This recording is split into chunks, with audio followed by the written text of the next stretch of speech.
And we're back. Hey, Fresh gang. from the fight. So,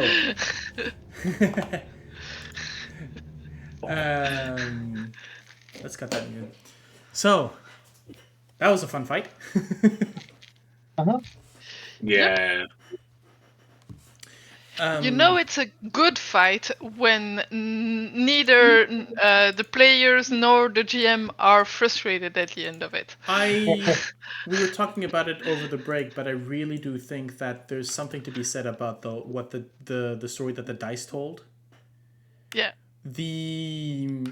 So I mean I know I sort of pushed it. I was giving a little bit of leeway there to Vroondomon, saying, yeah, you know what? I pushed him into the raid of the teleporters because I wanted additional chaos, and I was kind of hoping, you had 50% chance of hitting that 3. Yeah. But the fact that you Double rolled threes. a double 3, That was so cool. that was just that was pretty amazing. The fact that Artis hit a 3 as well, so joining the rest of you, was also pretty interesting. So it was things sort of clicked, and that was all the random. But that crit, of course, finishing Rasen C with a crit. Yeah, the end of the maze. As I mentioned over the break to Yannick, had Artis Simber been the one to give the final blow, I had a sentence for him, which was, in C, do the right thing for Mesro and just die. Damn. But But instead it was this is what it makes sense for you. so vibe check. Everybody feeling good about that? Oh yes. Yeah, very good. Cool. So as I mentioned, very quickly, you guys basically looted the chamber. So a lot of different objects and bit of gold here and there, but mostly sort of foreign objects that you had found. There was a spell book as well, and the his flaming sword, Nice. which I believe I'll check to give you the exact stats, but I think it's just a flame blade. Where are you, Ross?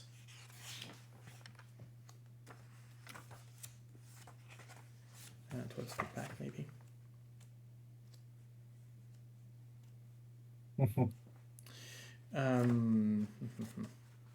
But yeah, I really liked how we managed to sort of the narrative of that fight. Here we go. So it's a flame tongue. So you can find that on D&D Beyond and add that to your character sheet, to your inventory. Now, I don't know if that's going to help anyone, but... Inventory. So, any other words before we continue? What kind of flame tongue? Is it a great sword, a long sword, a rapier, scimitar, or sword? Longsword. Ah, I was hoping for a great sword. No. I mean, if none of us want or can use it. No, I think it will still be good. Because that's still like, I think like my hammer is 2d6 and the flame tongue long sword would be 1d8 plus 2d6. So d8 if you're using both hands. All right, yeah, there's that too. So maybe maybe I'll find a shield and actually. Technically, you've got one in stock. You could borrow Gale's old shield. No. Or the new one if you want to complete the set. You want to give him the armor advantage. I mean, honestly, like, like it's I don't know. For Vroon, I think it feels a bit like this was probably a weapon that he may have gotten from that's Russian see it may have gotten from Upsal, and it's like rightful hands of. That's a good question. I like that reflection. It's I'd a bit of actually, a I would actually say that as you're looking about, let's get back into. Okay, you know what? Yeah. Is if there's anybody else that wants to comment, let's we can get back into the.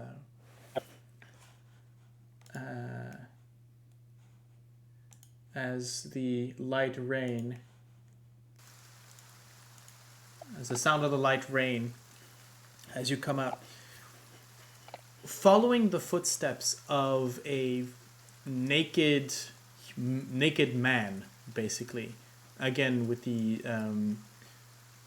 you, though near the exit, he rushes towards a series of bushes and starts digging with his hands in the ground.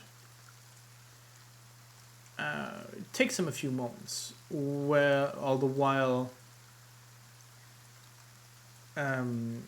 Artis turns to you, Vroon, and says, "Hey, I'm not doubting you here, and I think I saw what I saw, but I need you to tell me. I need to hear it from you.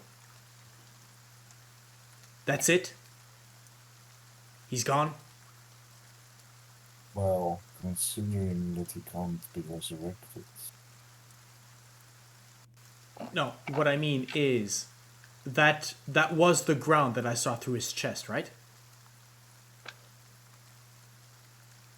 There's no, they can't revive him, they can't stitch him back up. He's dead. I need to hear you say it, Vroondomon. Yes, he's dead.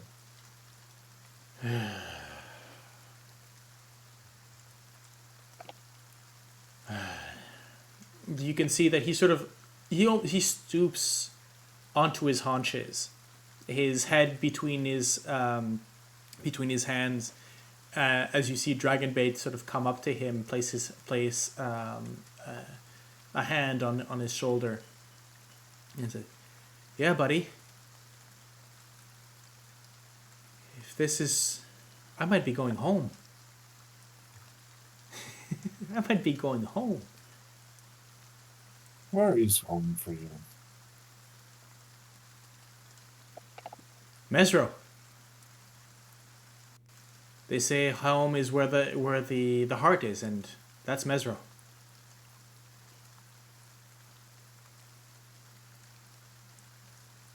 Maybe swing by Oralunga first, just to be sure. You can never really trust an oracle, but if Ross and Sea was the last thing keeping Mesro from coming back, well, that's it. Nightmare's over. Do you believe that Mesro will come back? Look, I've got time.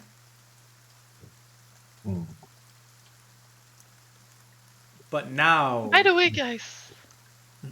Sorry, go ahead. But now, go ahead. No, I was just saying, now the last obstacle that the sage from Oralunga mentioned has been removed. But, yeah, Gale, you were saying. It was very nice of you to drop by and join the fight. However, what did you do with our language specialist? Oh, he's with the Grung. Okay. Don't worry, I'm planning on getting him back. No. Okay. Look, he's a curiosity to them. They've never seen a big guy speak their language. And I'm told, as long as he's safe. Well, at some point, one of them is going to kind of brush up on him, and he's going to die of, die of poisoning. But no, I agree. It's not a bad thing. We should go get him. Yeah, definitely. And I plan to. We might want to... Wait, where'd the skinny guy go? And as you turn, you can see coming out from the bushes a... what seems to be... Immediately your hackles go up. Your weapons immediately are almost brought to bear by instinct at this point. As you come to see a man dressed in red. Not robes, but the attire of a servant to the Red Wizards of Thay. Though this time his face that you can see as he comes up looks at all of you, and the tattoos shrink and disappear. As his face takes on the appearance of a Choltian young man. Like, whoa. I mean you no harm. Look, you provided me an exit and I took it. That is all. We can go our separate ways now, if you wish. What was your Yeah. mission there? Oh,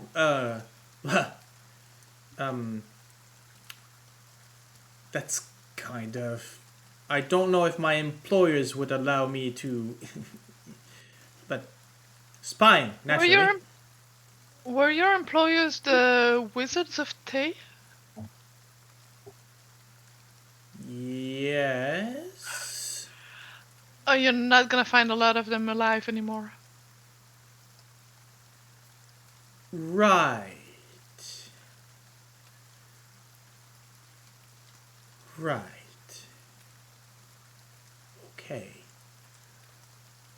Okay. Well, You can leave. You can leave on your own, but you're gonna be on your own in the jungle. oh, don't worry about that. I can make do.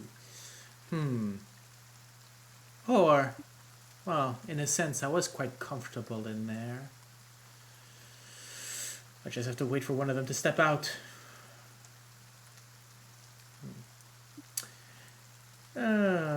I'll see what I can do. As mentioned, no harm, no foul, no debts, nothing.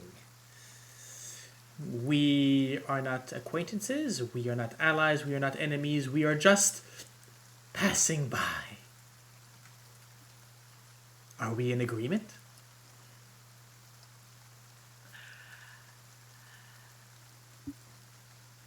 I will take your silence as a yes. Thank you. Goodbye. And he basically sort of walks right. You can see that his features sort of shift, sort of darken and become a bit more motley, as he disappears into the brushes, almost looking. Sort of semi-camouflage sense. As you can see patches of green sort of appear. The red robes being tossed to the side. Left there in the wet.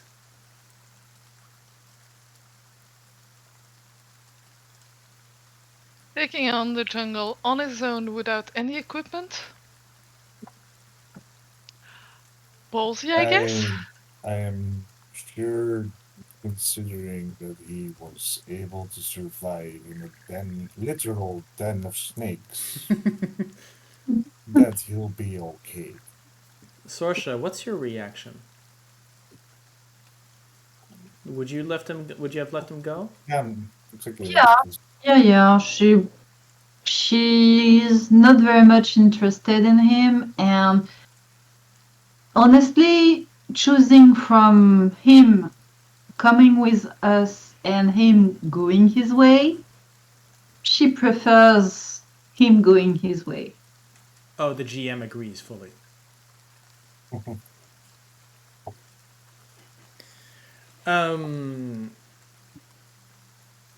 As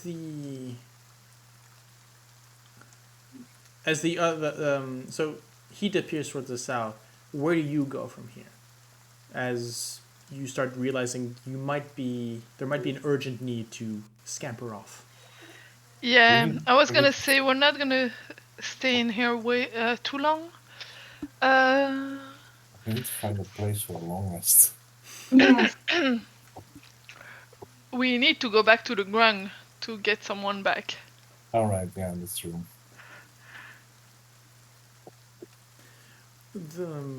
So you bring out the canoes. You can already see, Heinrich, as you opened up the hole, those silk cushions are basically floating in maybe half an inch of a mixture between rainwater, mud, and whatever the grung left. He looks pissed. Don't Super worry. pissed. Sorsha has prestidigitation. But still, he looks pissed. Yeah, we're gonna need to evacuate water out of this hole. Oh, and I forgot the Hydra head. And yeah. And Heinrich, you remember when I swore at you that you should have taken that cleaning stone? Not now. Sorry, but I regretted it before. But it wouldn't help for the cushions because that cleaning stone affects the wearer and everything that they wear, not what they carry necessarily. Exactly. So now. Well, maybe. I might be facetious.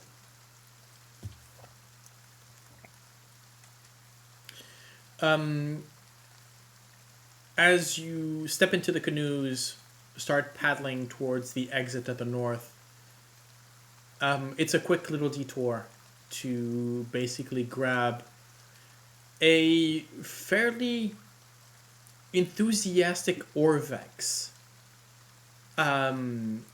as he's documenting what seems to be a grung ritual or some kind of ceremony.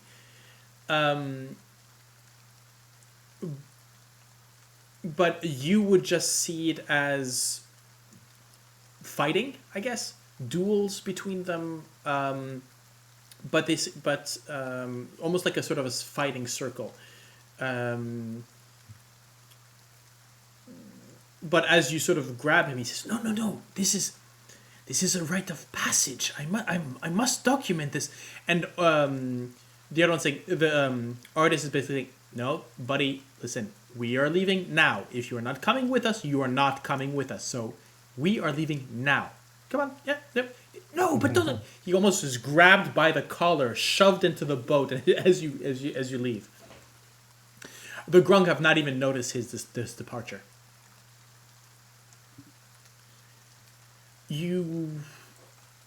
So I guess being here, where do you want to go? Where do you intend to rest? I mean, we could go to the site where we killed the red wizards. If I remember correctly, we killed the red wizards there. However, Yeah. I would like to be closer to the obelisk and the big temple before we rest. Not in the Yeah. kobolds thing, but maybe somewhere in one of the houses behind the temple here. Where? I don't see. The north of the map. Is that far away? Okay. Well, I'd like to put as much distance between the UNTs and ourselves. Okay. But I think anyway, someone's gonna put a leash on them. I'm She's sure gonna that be easily taking power. the lady who was proposing us to take care of and see will take the power or have someone that does. Those snakes are treacherous. I hope she's gonna keep her word. I'd prefer to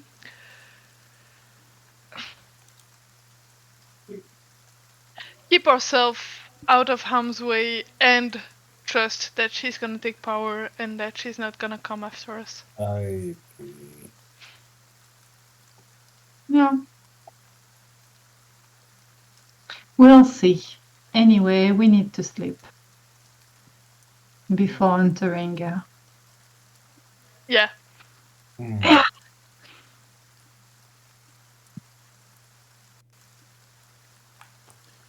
As you find a dry-ish spot within one of the buildings, having taken a bit of time to push out the local wildlife that had set up a nest there. Nothing worth an initiative roll. A couple of small bipedal dinosaurs, sharp teeth, strange clawed feet, with one sort of coming up over. Raptors. Yeah, but I mean, well, technically these are Dinochitis, so I believe those are the ones that are the size of a turkey. So the smaller Which is ones. not actual. No, the big ones. Like raptors from Jurassic Park were the wrong size. Yes. Yeah, those are the Dinochitis. Yes, exactly. Yeah. Like the yeah. You push away a couple of raptors. These are they're about the size of turkeys, basically. Very poofy balls of feathers, but underneath very sharp claws. Fortunately, no eggs, which means that they don't necessarily stick around to defend their home. But yeah, the evening, as you start the fire, you start. It's not been a full day since you last rest, but it's been long enough that a long rest is merited, warranted, and approved by your GM. Hey. Thank you, O kind GM. Let's say, as once again the shadows will fall, the mists retreat into the ground. You find yourselves. What kind of state are you? Nervous, celebratory. What's your general mood?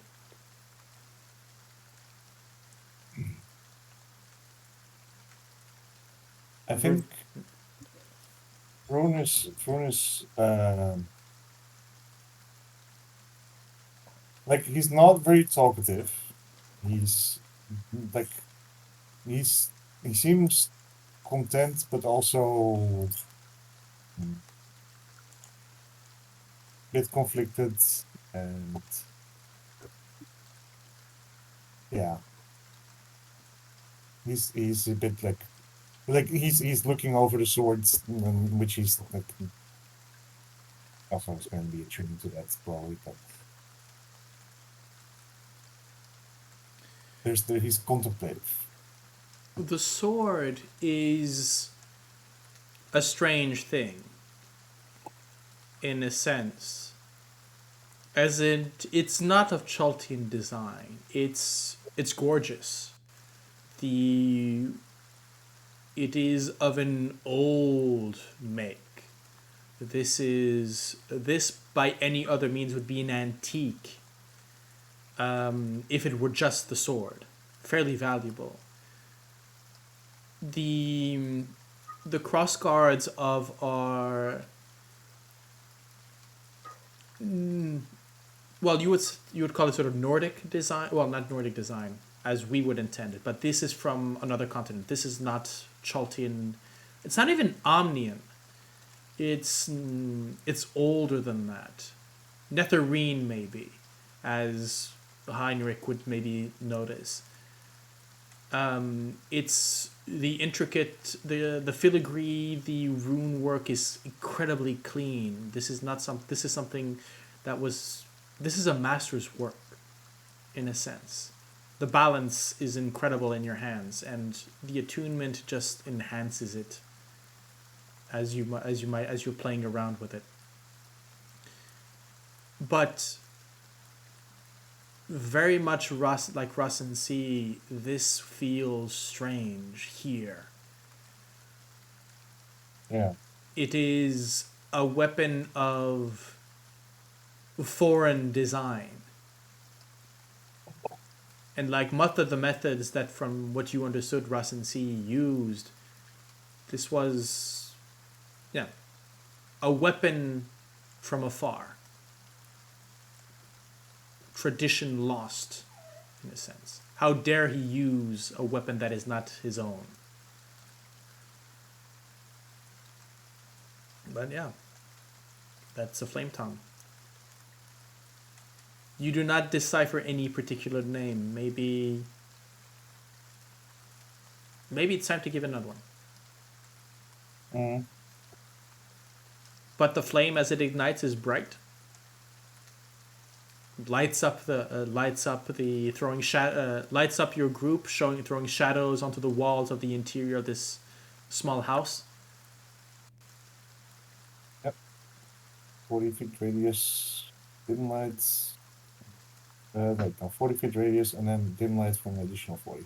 Yeah, so twice as bright as a torch. Oh. Quite the beacon you have there in your hands. I mean, that's fair. So we have a shield somewhere in our. Yep. Also, which other attunement I'm gonna drop? Does anybody have leather working? Leather can work leather among you? Nope. Nope. So I guess while during the sort of downtime, you can see artists basically trying to fashion out of leather or sort of crude, or basically a small sort of scabbard, or at least a hoop that you could use to put it to your belt.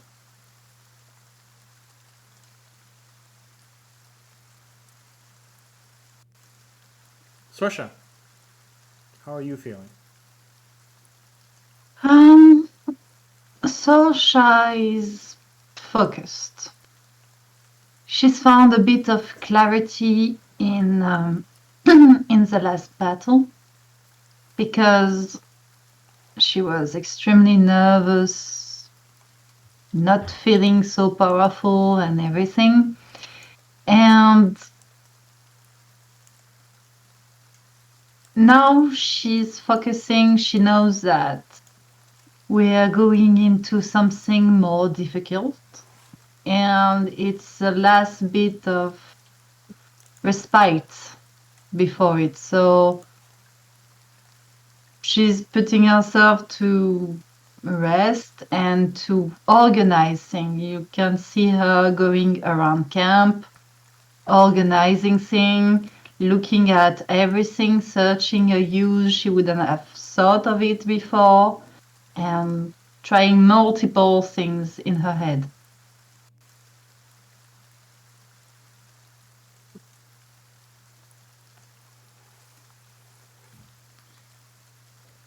Heinrich.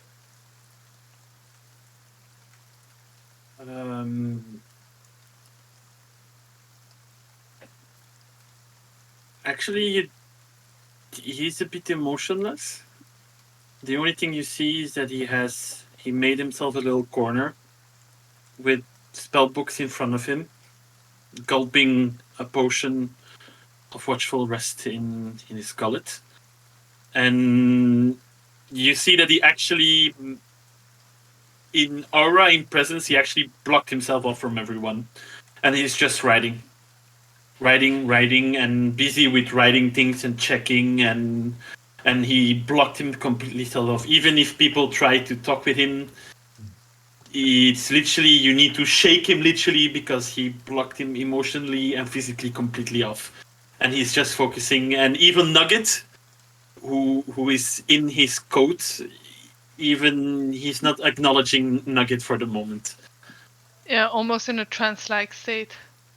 Yeah, but it's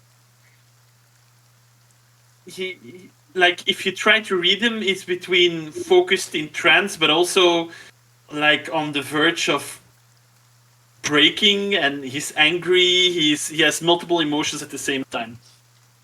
Yeah.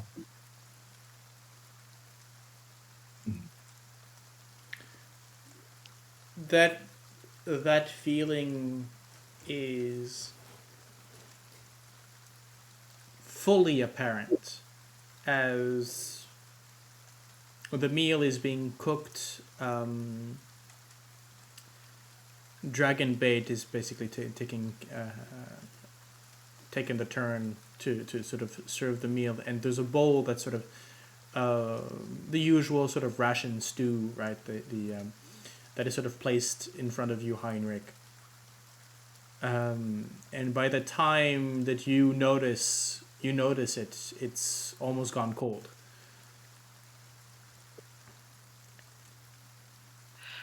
Actually, Folks.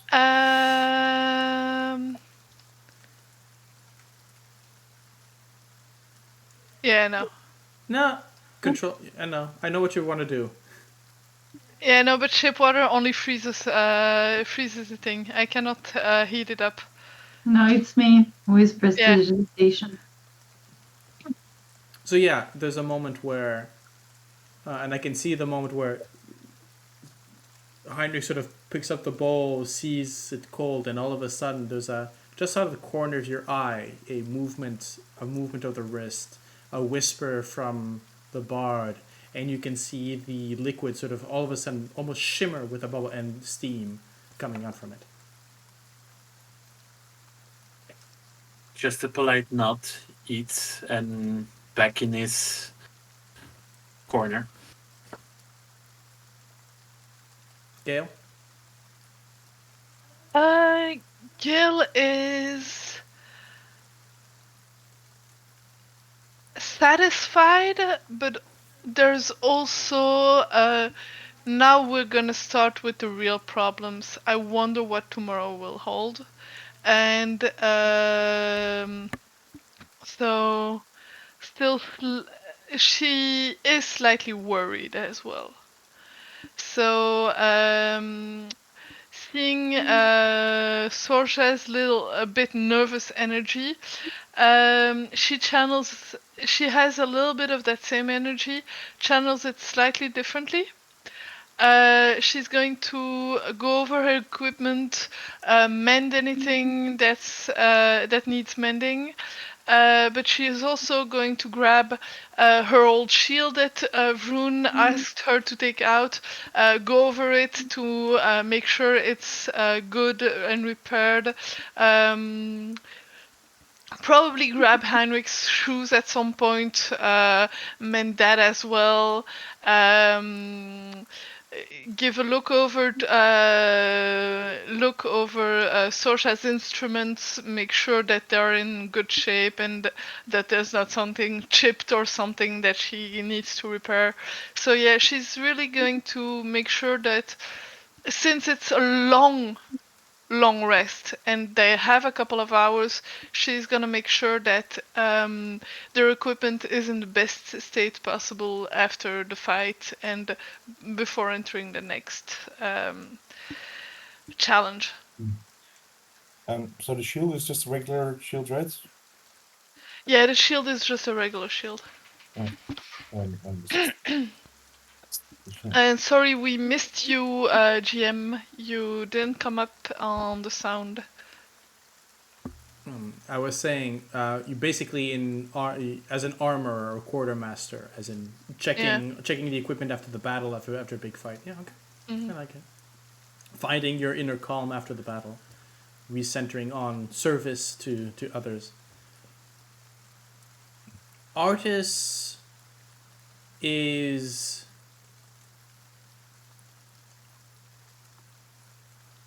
nervous. There's a new energy to him as he's been pacing backwards and forwards, sort of an anxiety. You notice on occasions he has this side glance towards the four of you.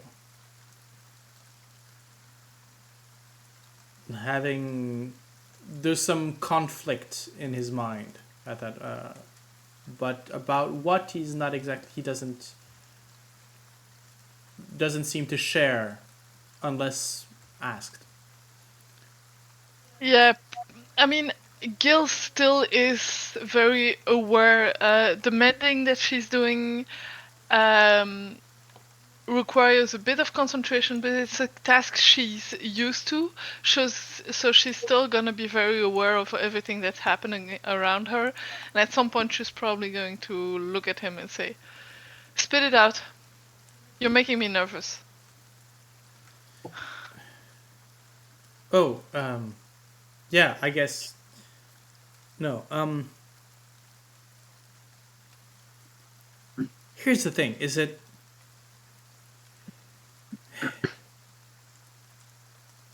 when you spent decades thinking about revenge and and having that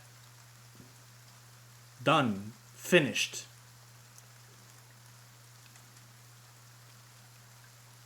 I mean, I still have a goal, right? I still need to get to Mesro. I still need to get to her, but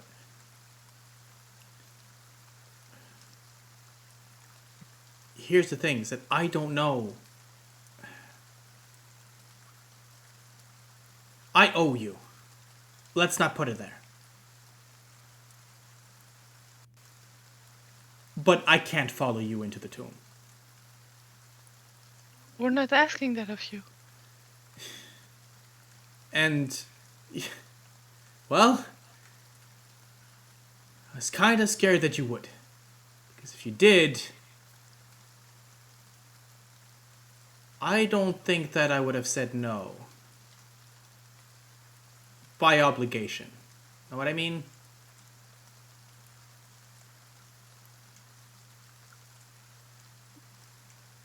And I'm sure Dragonbait would have walked right in, virtuous and,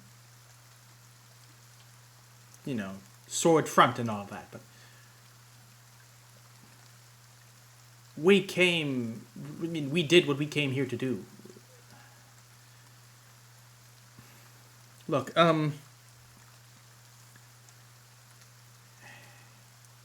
here's the thing. I can't help you in there. Not like this. But if Mesro's back,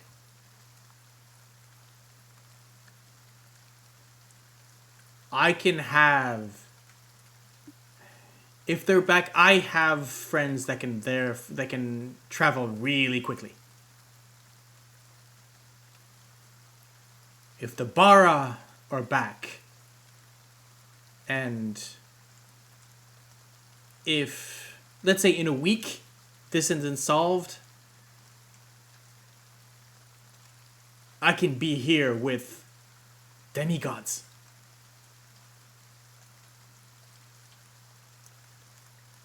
We're not waiting a week to get in. No. That's not what I'm saying. Look, but it's good to know that. What I'm saying is that it's backup. Okay, it's backup. Mm-hmm. Not just coming in to save you at the last minute kind of cavalry, but or backup, but. No, if we fail and can't come out, you'll be there to pick up the baton and go hopefully further than we did. I mean... And finish the mission. Yeah. Last time you came in last minute to save us, you came with an Hydra. You're not wrong. You are not wrong. But we did gotta get out of it. And, I mean, dragon bait helped. Definitely. There's a sort of a rolling of eyes and a shrug coming from Dragon Bait's features.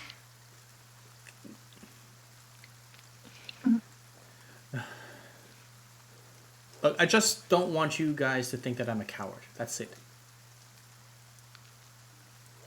No, our goals differ from this point on. Right. And I'm pretty sure that I'm going to be taking Orvex. I don't trust He him. doesn't belong in the tomb.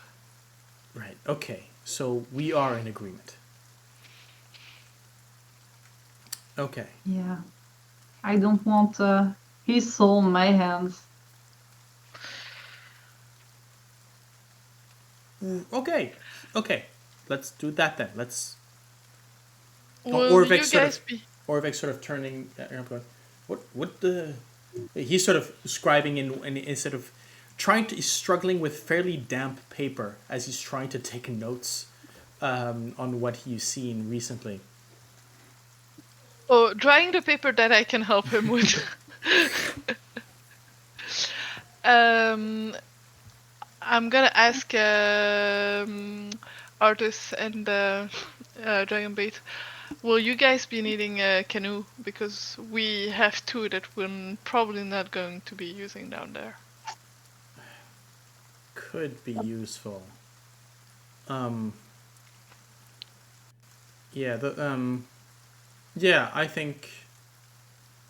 I mean, I'll grab one canoe, heave it out of the hole. yeah. Now we just need to get to the water. We'll deal. That's our problem. That's for tomorrow. But yeah, this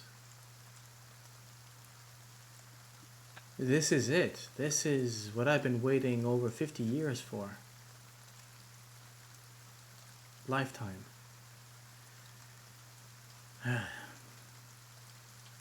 Thank you for making all that wait worth it. And like I said, we'll be behind you if we're needed. You know how you can pay us back? Invite us to visit Misro when all this fuck up is finished. Yeah, I'll give you the tour. Definitely. Look, you go in. Do what you have to do. You come out. Heinrich, you know how to message. When Heinrich Just gives a thumbs up. You let me know when you're out. If by the time I get to Mesra I haven't heard from you, I will be raising a ruckus and get back here as quickly as possible. You have my promise on that. Besides, I don't trust. Whoop. Oh, Who did we we lost lose? Vroon. That's you. That's There we go. unusual. Did we get you back? Hmm? You're muted. Yeah, there we go. Welcome back. I was also muted. Yes.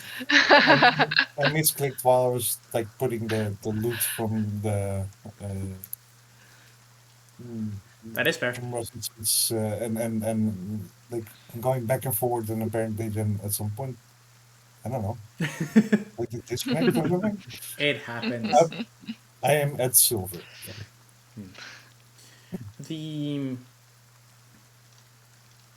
The evening goes and you sort of it's chit-chatting. It's as the calm and sort of the post-traumatic stress of battle sort of evades, the adrenaline comes down, the mood becomes a bit more cheery as Artis starts humming a song that you have never heard, Sorsha.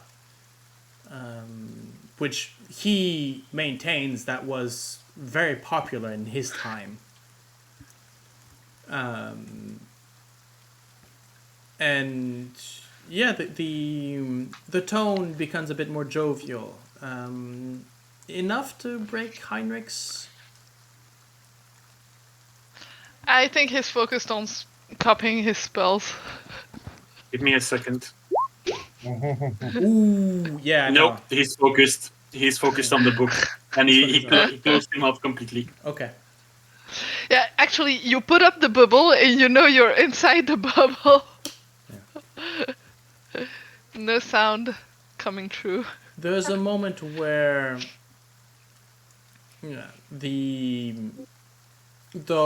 walls of this home, dead for decades, starts echoing with the sounds of music, a bit of laughter, singing.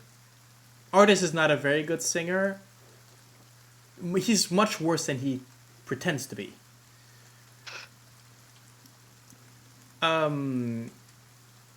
There's almost a moment where he tries. I mean, I think he. There's a moment where he realizes the singing isn't his forte or is not hitting the right note, so he tries to pick up dancing. I don't know if Gale, you take him up on it. I mean, yeah, Gil's probably going to take Okay. him up on it. As he Yeah, invites. I'll do the song and the lyrics. The Playing. playing, yeah. There's a moment where the brutality of the situation is forgotten. A bit of laughter and mire as after basically destroying one of the greater evils in the region. But as at one point, Gale, he sort of tries to spin you around, you stop. And there's a moment where you realize that trident of yours is just out of reach. Because in the doorway, in silhouette to a series of torches, bright enough for you not to be able to see the number of people behind them. This is deliberate. Stands the silhouette of Fenthraza.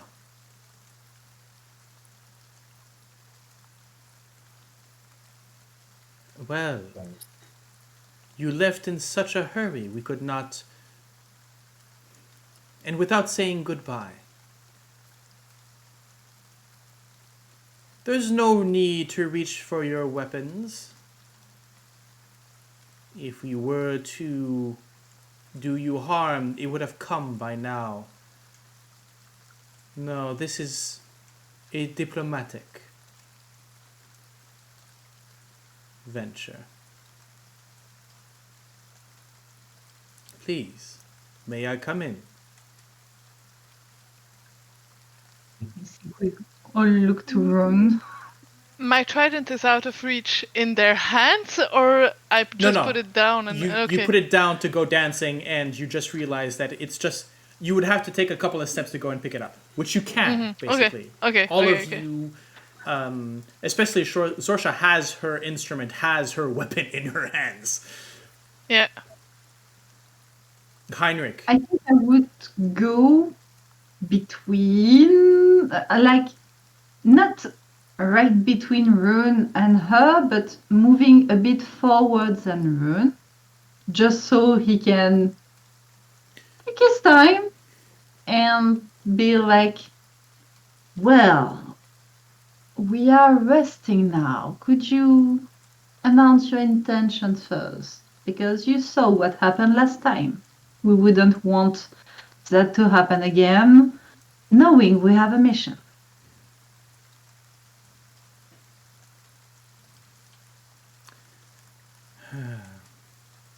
Ever the disrespectful. I do not doubt your capabilities, but I believe that you are at your lowest point at the moment. No, I am not here to trade boasts or threats. I am here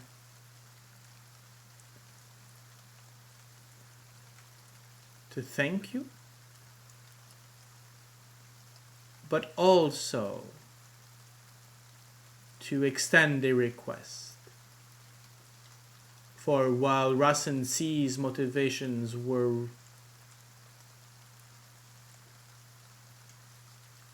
disturbed,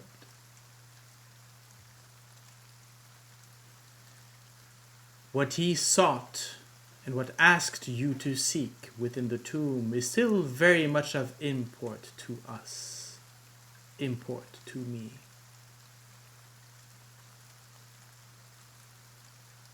What you will find there and what you will explore is up to you. I do not know if you will ever exit that temple.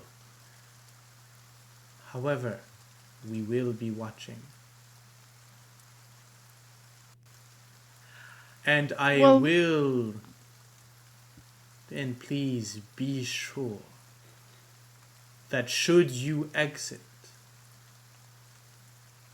have in your possession the Black Crown.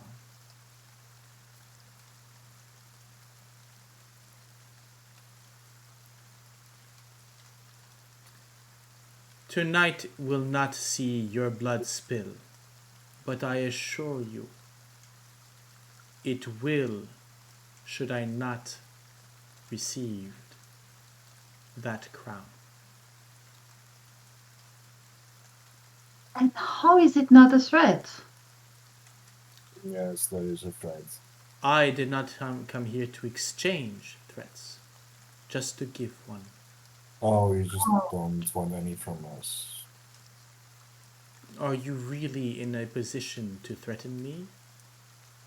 Well, we did just take out the person that was in the way of you taking control.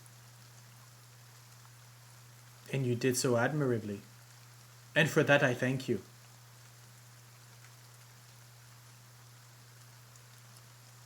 But from what I have heard, you were on your way out. You could have stepped out with the blessing of Russ and myself.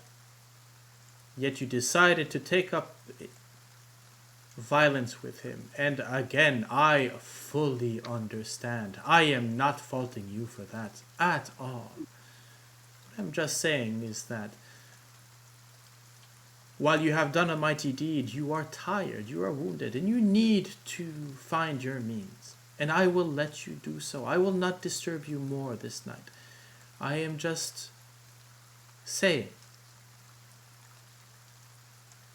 that while I ensure your passage to the tomb tomorrow, that will only last one way. And the cost of passage across Omu to the rest of the peninsula will cost you a crown. Gale picks up her trident, slams it onto one stone and lets it resonate as she really oozes out with her armor on that mist and shadow and looks at her and say, "You want that crown. You ask, you threaten us for that crown, but you are all talk. You do not give us anything that could be of any use inside the tomb to find it. You come with empty threats that do not mean anything. So either you leave immediately or you start giving us actual information and good advice."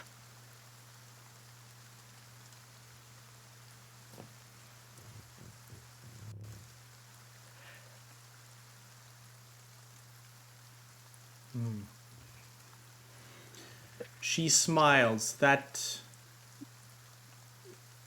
A smile that splits her very human-looking face a bit too far. You start seeing where the human meets the snake. Mm. Acererak was prudent in his plans. But know this, then. Trust his warnings, for he likes to play games.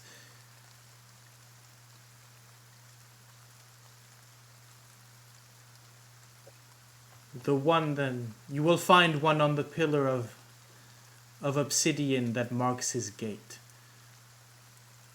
The first, or from what I'm told, of several he has within his complex. Clues, as he enjoys those who enter his home to run around like in a maze, finding traps, falling upon their own hubris, falling to their own intelligence.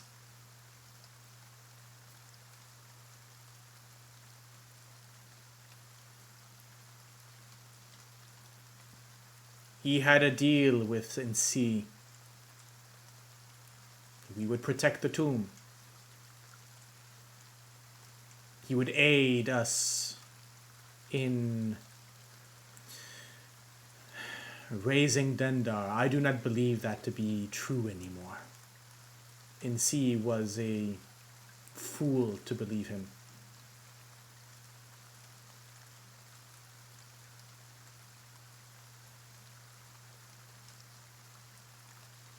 That is only what I can tell you. Acererak is someone who is proud and can be. It's powerful enough to scare me.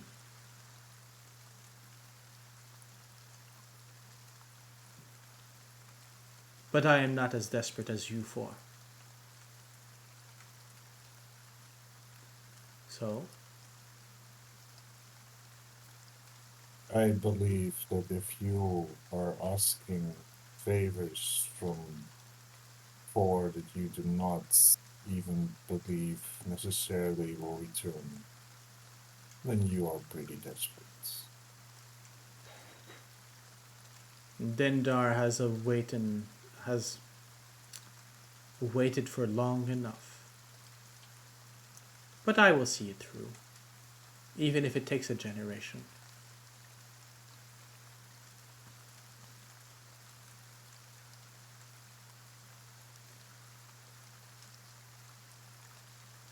We will meet again. I'm sure of it.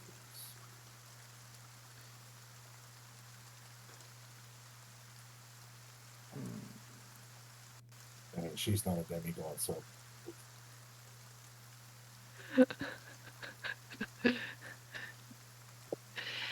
There's a bit of electricity zapping on the head of the trident as Gale is very much holding in the spell she had prepared if they did anything. I still have a level 4 spell open, and I do still have an ice storm that I can cast.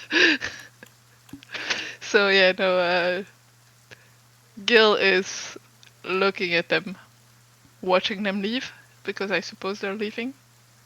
As they turn around, as she turns, and it's not even her body is the length of a snake, right? So it's just the snake part that sort of moves about. There's almost an echo, a cloak of shadow that envelops her, as it falls to the ground, you can see it sort of spreads, as technically the spell darkness is cast within the exile and sort of seeps into the chamber, blinding you all for a moment. But it only lasts a few seconds, and as the mist, this black mists sort of fade away, you find no one outside. but a few sputtering torches in the wet grass.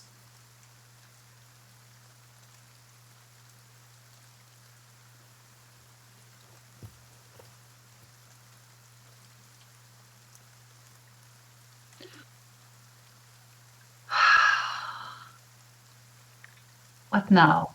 She Let is those a lesser. fuckers to. She is a lesser problem than she would have been. Yeah. She is a problem, but lesser. I mean, if Mesra wants to do a good deed here, get rid of the rest of those snakes? Oh, that's a given. And what now? Will we have the visit of all of the best of this jungle? What's next? A lich? We already have a lich. Yeah, I mean that one, the one in the heart. Is she coming to say hi and make requests? At the moment that Sorsha says that, you see Heinrich in the bubble, like having a cold sweat and shivering, and being very grateful of drinking that one potion that keeps him awake for 8 hours. Yeah, awake but not very attentive as to what's going on outside. He's in wizard mode, man. Oh, The rest of the evening is tranquil. You are not bothered. Not even by the usual croaking and cries of the birds and frogs and other night fauna. Deadly quiet. But you are not bothered. You Yeah, find, because they're keeping watch outside. well, keeping watch would mean, yeah, keeping watch. Somebody who wanted to, they want you to know that they are watching you, basically. Mm-hmm. Mm.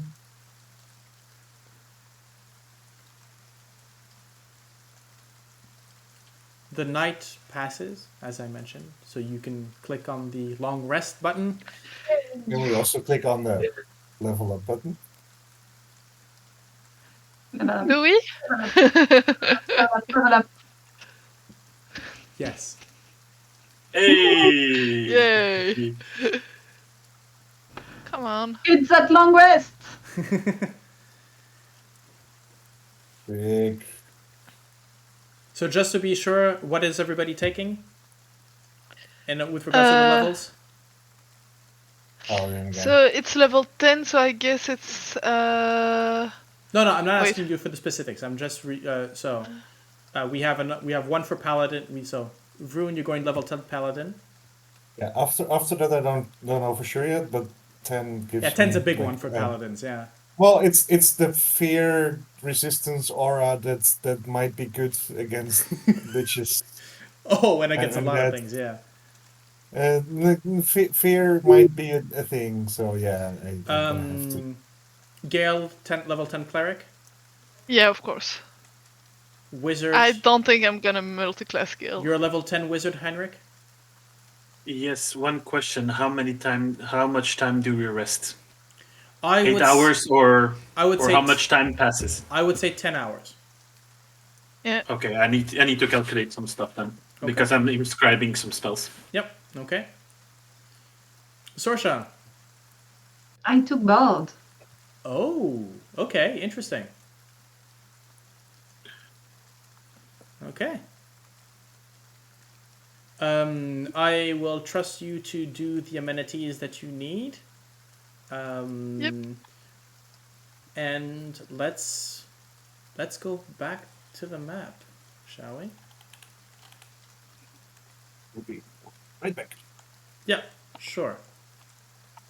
Actually, Yeah, I'm sorry, my internet decided to crash all my pages, so I have to restart everything again. yeah, we've been having issues like that. Yeah. Actually, I'm going to give my players 5 minutes to check the whole thing, and we'll be right back. Don't go anywhere. This will just take a 30-second, not even 30-second transition for you guys. So we'll be right back.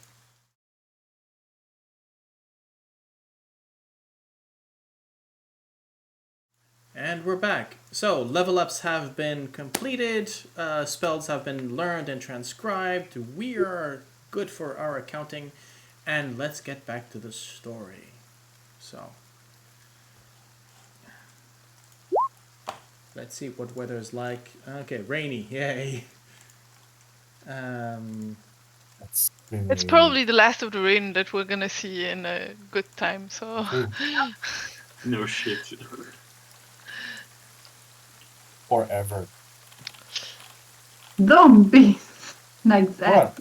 I mean, Hey, don't worry. I already prepared a backup character. You never know. I was just gonna say, we are not guaranteed to survive this. As Don't say it otherwise. you head north, within the mud and earth squelching between under your feet as you head towards drier land, just a bit up, and you head towards the cliff on the north side of the city.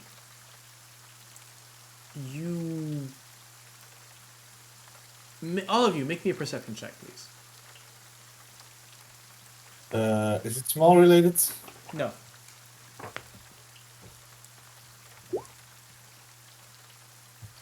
Okay. Natural 20? I saw that. Oh gosh! I'm on fire tonight. Just so you How know.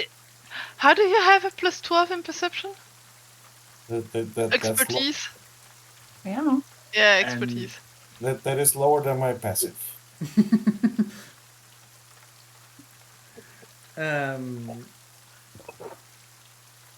32 is lower than your passive perception? No, he's talking about his 19. My 19 is lower than okay. my passive. Yeah. I mean, as you break camp, there's a few quick goodbyes, good lucks, sort of,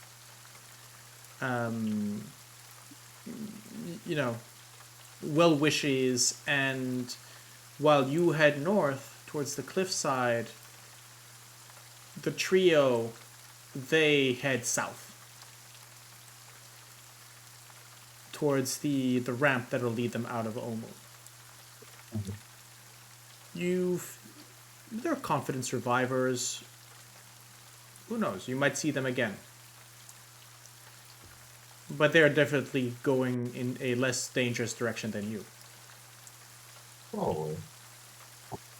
As you head up the road up to you can start to see in the morning shadows, cutting against the grayish cliffs, a black silhouette, a black obelisk. As you come towards it, it is smooth enough, this onyx,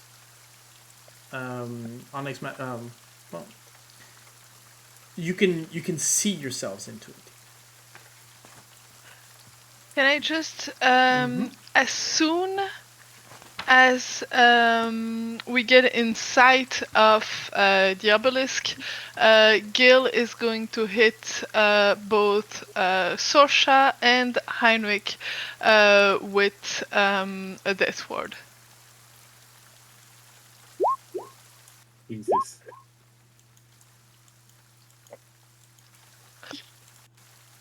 Okay. Thank you. Thank you. That is going to be useful.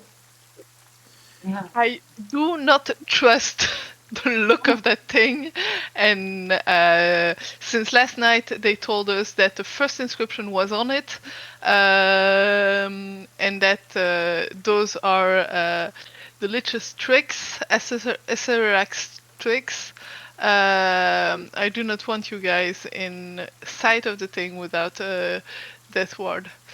I'm gonna keep my other 4th level spells for in case we need it. Rune, if you don't mind. Oh, no worries. Okay. I have a good amount of hit points. Yeah, and yeah, my bet is Heinrich is frail, doesn't have a lot of hit points or AC, and Sorsha is our explorer and trap finder, so I prefer she be death warded. I have a shield now, so my AC also went up. Yeah. You're at 21 now? Yeah.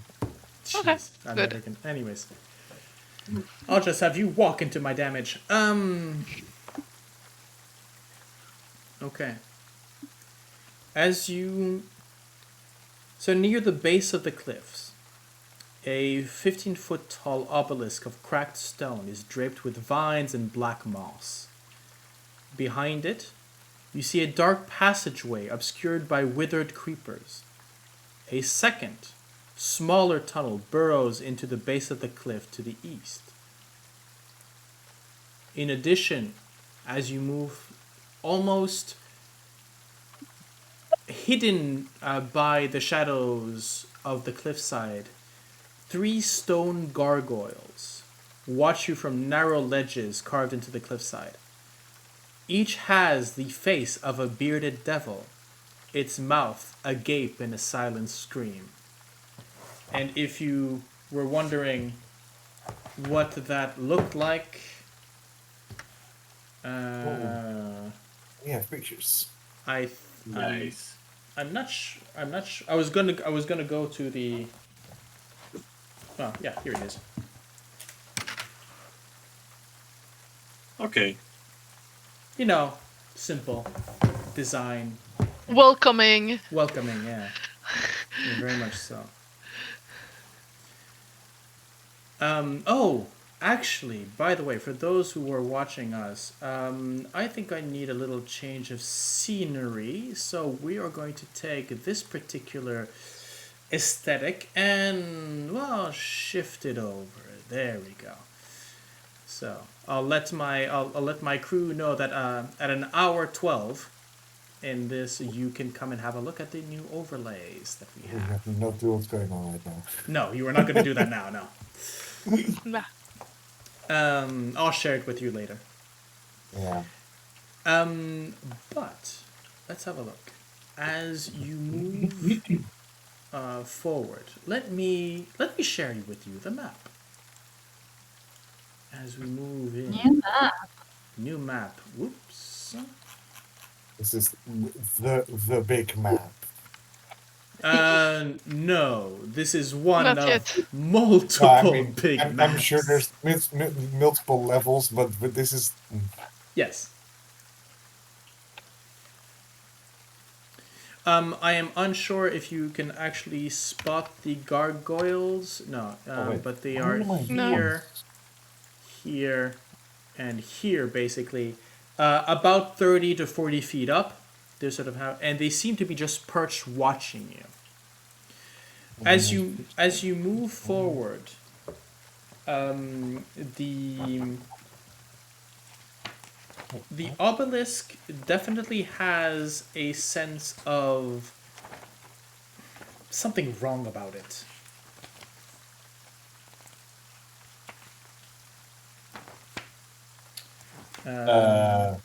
Here we I go. would like to cast a Divine Sense. Well, cast, let's say. I would like to Divine Sense. Yes, you would like to Divine Sense. And actually, Sorsha, if you were looking through your Eldritch Eyes, as you've apparently during the break you've changed your mind and took an extra level in Warlock. Yep. You can feel. Actually, how would it feel? So the Eldritch Eyes, while being the default is you can see the auras, but detect magic is something that you can feel. How do you detect? How do you feel the weave of magic around you? Is it by sight, touch? Is it tingling? No. Here. Yeah, I think it's mostly like she's very related to music, so it's vibration and feeling. Mm-hmm. And I think she would because that's her perception of magic. So she Okay. would kind of perceive things the same way in wavelengths and movement and vibration. So as opposed to other warlocks who open up their sight, you close your eyes and you listen to the vibrations that are emanating from, and you can hear almost like echolocation, the vibrations coming from the obelisk. Both of you actually, as a strong aura of abjuration magic comes to your ears, Sorsha, but to your nose, very hard, fiendish smell comes from this obelisk. Mm.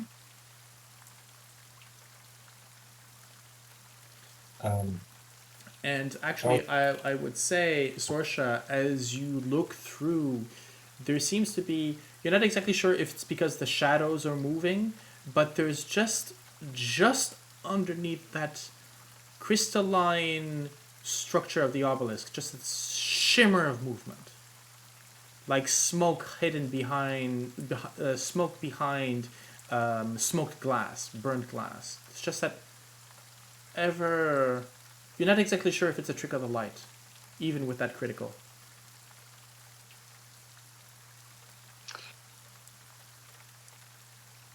Something is not right with that obelisk. But you also note that on the southern side of the obelisk, there's indentations covered over by moss. Yeah, for the cubes. No, shallower. These seem to be like script.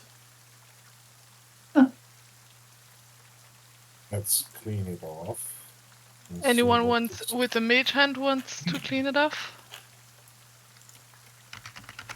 I start to Oh, use help. it and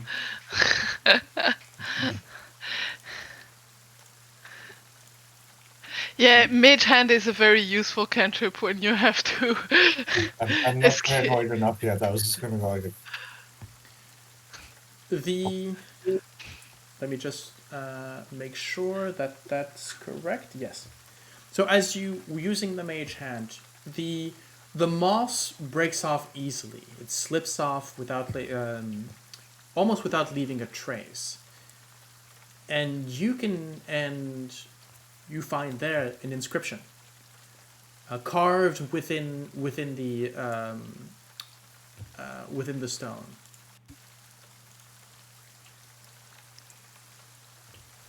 Fear the night when the Forsaken One seizes death's mantle, and the seas dry up and the dead rise, and I, Acererak the Eternal, reap the world of the living. Those who dare enter take heed. The enemies oppose. One stands between them. In darkness it hides. Don the mask, or be seen. Speak no truth to the doomed child. The keys turn on the inside only. The Can we have first that in of writing? Acererak's warnings. Yeah, can you put the writing in writings, please? Normally you should have it is. Did I not share it with you? Oh, yeah, right. but I mean, then we'll just have to type it over for Oh, you can just. Oh wait, you want me the to? Discord. Oh. If you have a copy paste, then we don't have to. Technically, don't you have? It's down there. It's just underneath There's the the image. image. Oh, yeah, and it is. Okay, text yeah, is okay, never repeated mind. underneath. Got it. Clear notes. Boom. Oh yeah, you're doing it.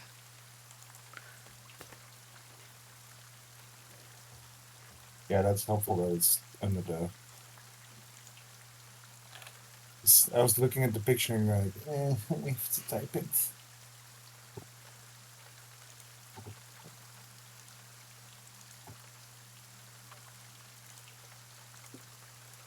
The keys are probably the cubes, because we know that those are the keys to the entrance to the tomb.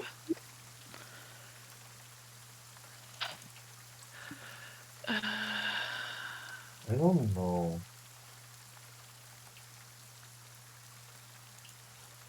The enemies oppose won't stand between them. It could also be reference to the gargoyles, something to do with those. That's too easy. Let's instead of trying to figure it out now, let's continue on. Maybe when we find something, this will make sense. If we try to figure it out now without knowing anything, we will be here much too long.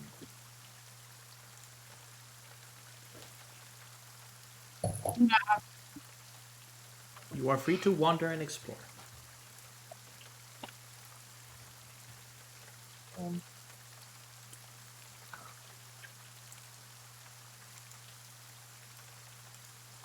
Is there anything on the sides of the No. on the other side of the obelisk? There's just one side, right? Oh, wait, there's.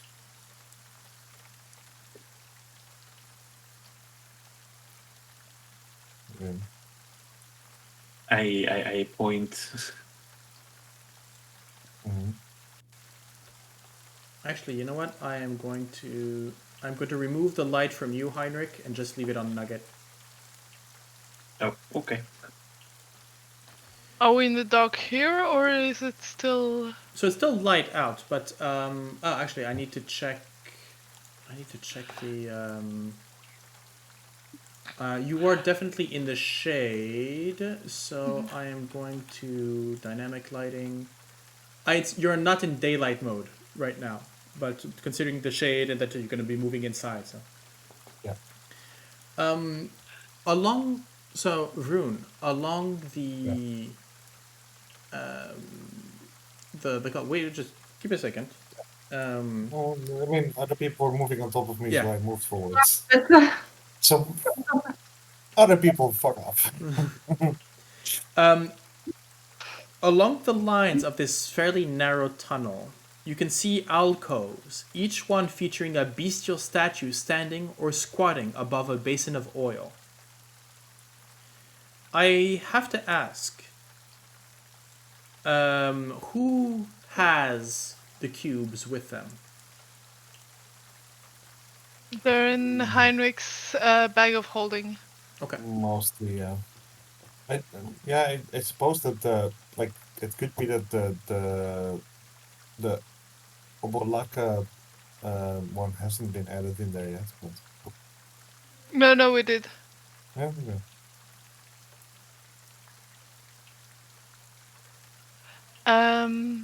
There's a door over here. Is there anything written on it, or any sign on it, or is it just a blank door? A short tunnel ends at a slab of worked stone whose edges are marked by relief carvings of grinning skulls.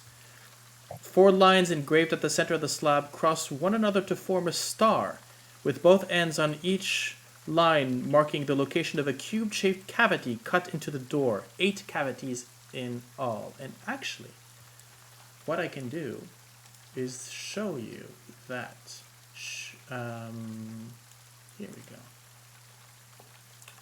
This is how it looks. So 8 cavities for 9 cubes.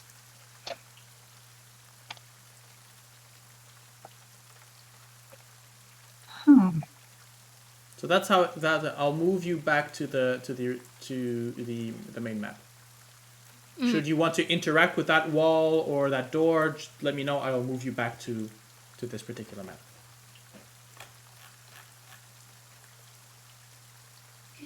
Or, to call it in D&D terms, puzzle.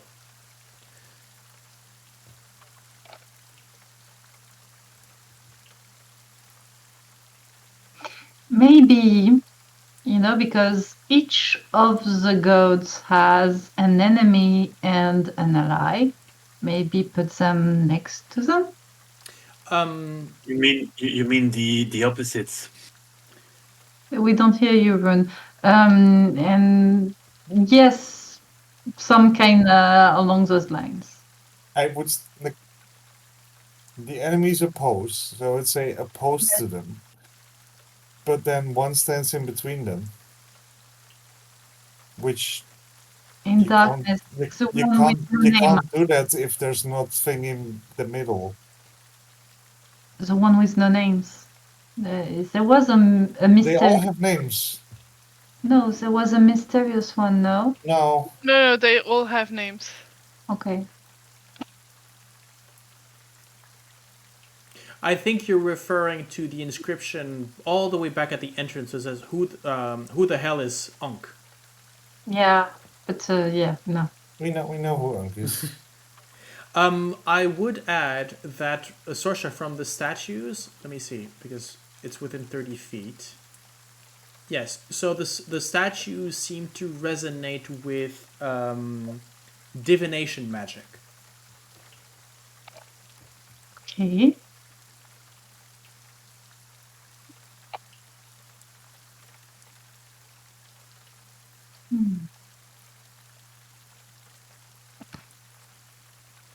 But still, we have no enemies for Unk.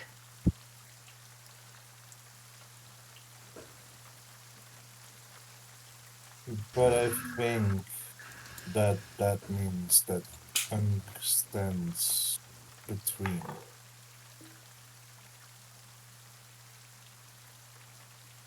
Yes, that's maybe the one in the middle. But there is no middle. Maybe not now, but maybe.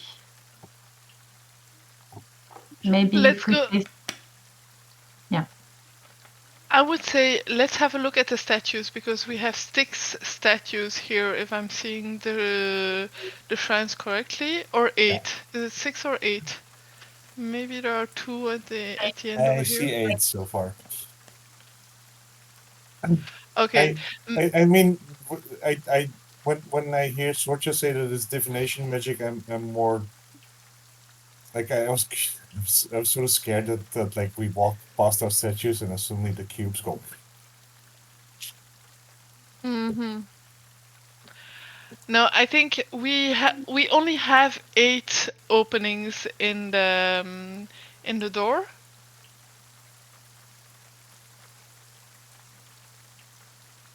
Mhm. Yeah. Or maybe the last one is gonna open once we put the other ones in. So let's have a look at the 8 statues, see Okay. who's Yeah, there. I mean, and considering that we now know it's divination magic, I will. Mhm. I'm more confident to keep walking. So you recognize in turn all of the different the representations of all the different gods or spirits that you've seen through the 9 shrines, except Oh. for one. Ankh is missing. Who is missing? Like the one that has no enemy. Because it hides in darkness. I don't think he was hiding in darkness. No. Like he was just like Unk is. All He was consider your choices. So But just the poem says it hides in darkness. so just to give you an example of who's to tell you who's who. So from west to east, so down the hall from west to east, the opposing statues depict Moa, the Jakuli, and Wongo, the Sioux monster. So those are the Oh, they first are two. actually opposed to each other on Yeah. the corridor. Ijin, the Almiraj, and Obalaka, the Zorbo. Uh-huh. Papazotl, the Iblis, and Kubazan, the Froggy Moth. Yeah, And we then already Nang have. Nang and Shangami. Yeah. Right. If we, like, it's good to get confirmation, but that's indeed what we already had. Don't forget there was a story that we had from our translator that we have in our notes too. But That we all of could this, check. basically, this alignment is confirmation, or the story that you have is confirmation that the This is the enemy suppose, but like still like the one stance between them makes me go like, If you look at the notes, the last sentence of the story is, all the while Unk the flail snail lived deep under the earth. The noise of other animals fighting made her slither up to the surface, and when the day dawned over a shell, the light ran. In the story, it explains that there is no opposite for the snail, for example. Because if you read the story completely, it's every Oh. time it's this person and this person is in conflict, this person and this person is in conflict, and the only creature that not actively says like this is in conflict is the snail. I understand that. And the story But said, it's the total the pillar says the enemy suppose one stands between them. yeah, And there's no like we have 9 keys, we have 8 slots, and we have no in between them. Does it open? Is there something hidden around? Does the middle seems to open somewhat? Be able to open? Check, yeah. Let's go back to the wall and check it out. Because I'm a bit weirded out. Jim? Mm-hmm. Go to the wall. So GM, yes, are you asking me something? Yes. Looking for eventually something that would be moving in the middle or around, maybe a bit hidden. Let's do investigation checks. We are going to. You are about to enter a dungeon filled with traps, and so asking me, is there something hidden? I will say yes.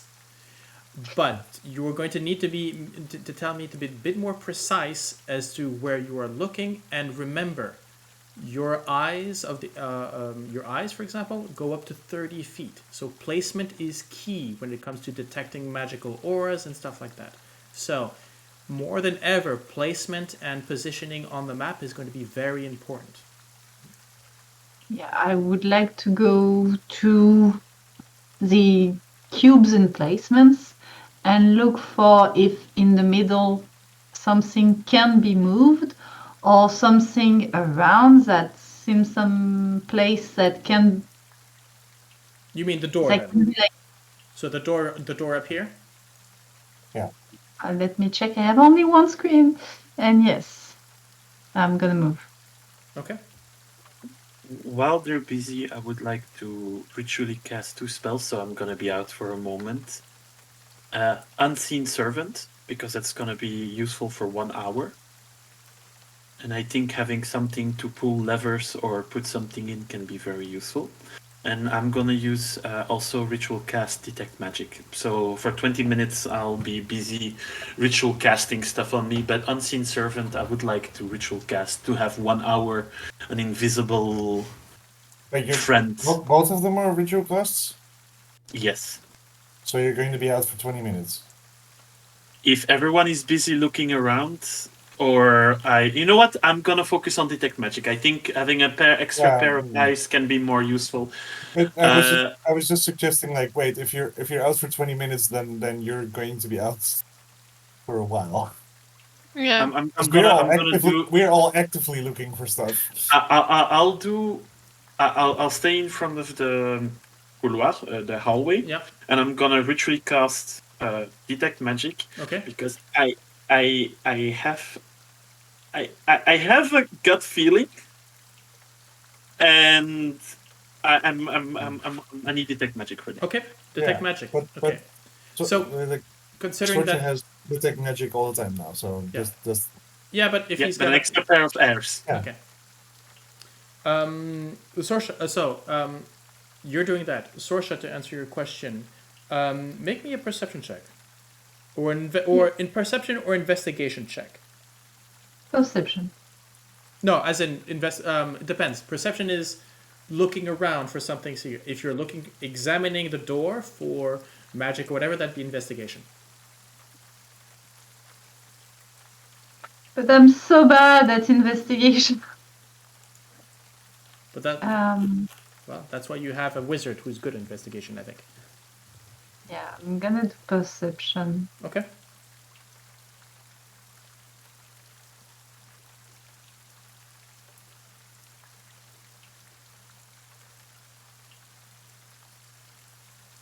$17. As you're looking around, there's that same sort of, you can see the inscription into the wall, these 8 slots situated sort of square around another, and they are the same size of the cubes that you have. So definitely there is something to be said about slotting them in. The thing is, as you notice, let's see. As you're looking around, you notice that there's just above the entrance here.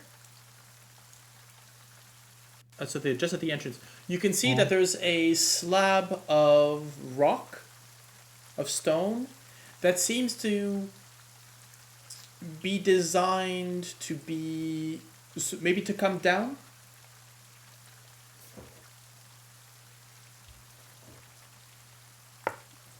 Okay.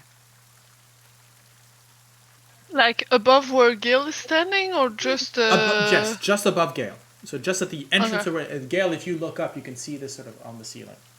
Mhm. Does it look safe to move? I mean, you've been moving. No, to move the slab. The slab think is it would in the come- ceiling, Come down. and But there is it's a possibility closed. that it might. Yes, you can see a bit like you're looking up a portcullis. Hmm. Okay, guys, that thing will be probably moving at some point. Uh-huh. I am moving out of this. But is it just a slab like 2 feet wide, or is it the whole ceiling slab that is designed to fall down? Let's see.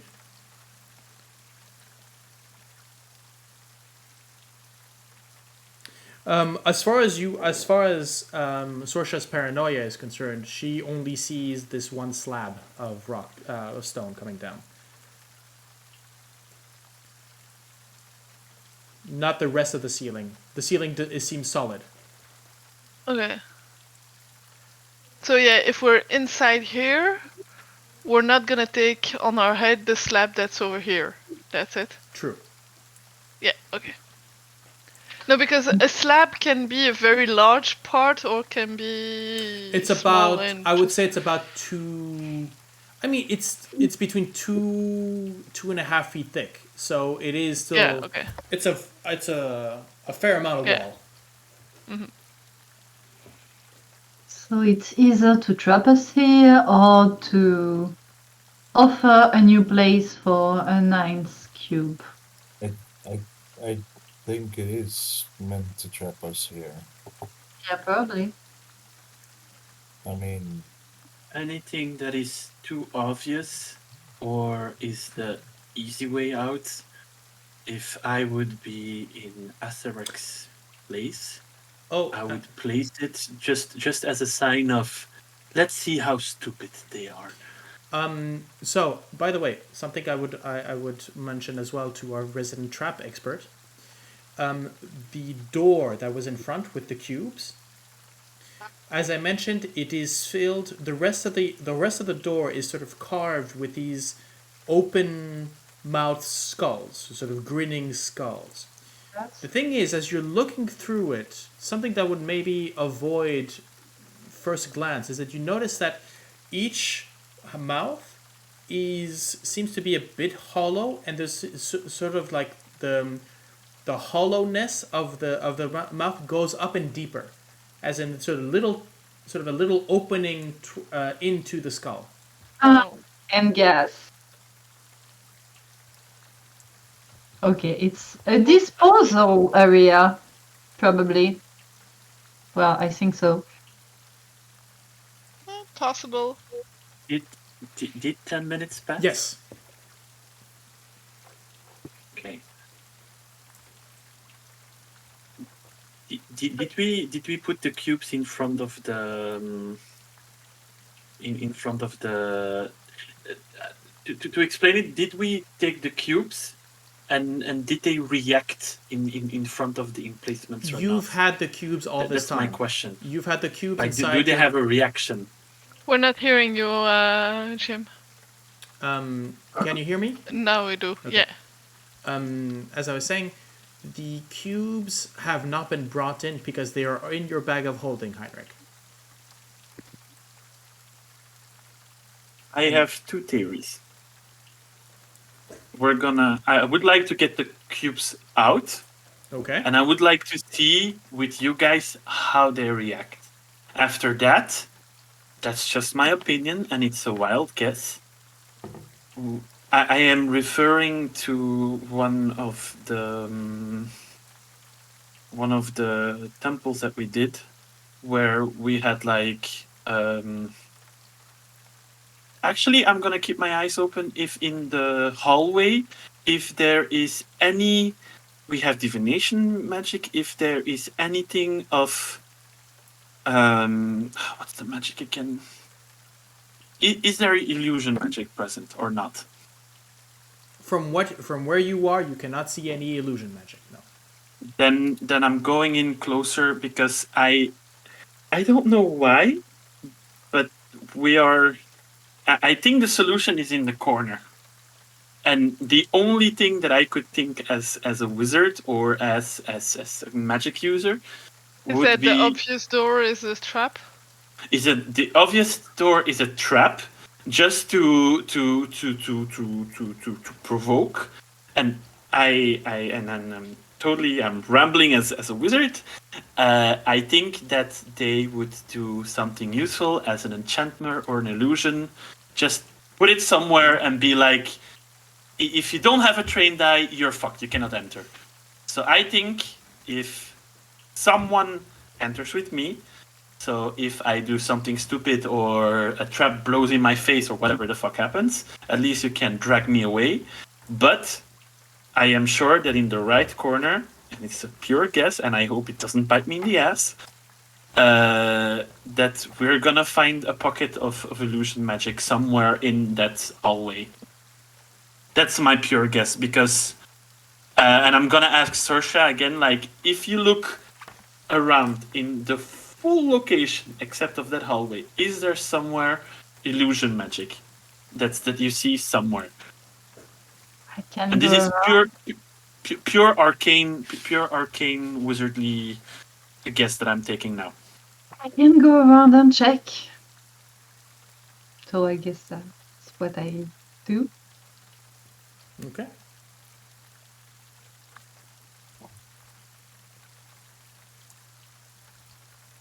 I'm gonna ask you to move your tokens. So I went that way. So now I'm going.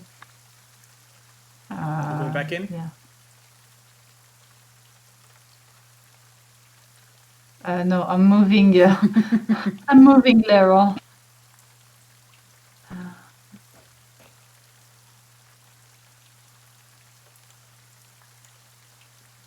Okay. So Sorsha, as you're stepping towards the center, you don't hear or you don't feel any illusion magic. However, you do feel 9 sources of divination. Okay. One seems to be hidden from your sight. It is It seems to be, as you're facing towards the end of the corridor, it seems to be directly in front of you. Actually, 2 sources? 2 sources. One similar timber, but different pitch, different. Strange. Right in front of you. So the 2 sources are right in front of me. So there are 8 that you can easily explain. You can hear the sound; they are clear. You know where they come from. There's one similar in maybe musicality as the other statues, but there's also something a bit smaller, a bit more subtle, a bit more high pitched in a sense. It's like plucking on a metal string rather than a chord, a sort of a gut chord. Okay. But coming from the same direction. I'll have a look then. Okay. Make me a perception check. Let's see. What are they requiring here? No. Okay. No. I give you advantage to find the door, but there's no difficulty. So yeah. No, you now know there is something behind. There is something behind this wall. Okay.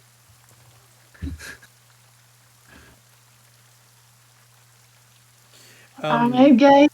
With a perception check, you've. Oh no, that's still your previous perception check. Okay.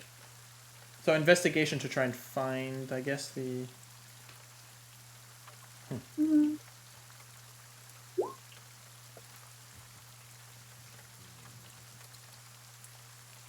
Okay.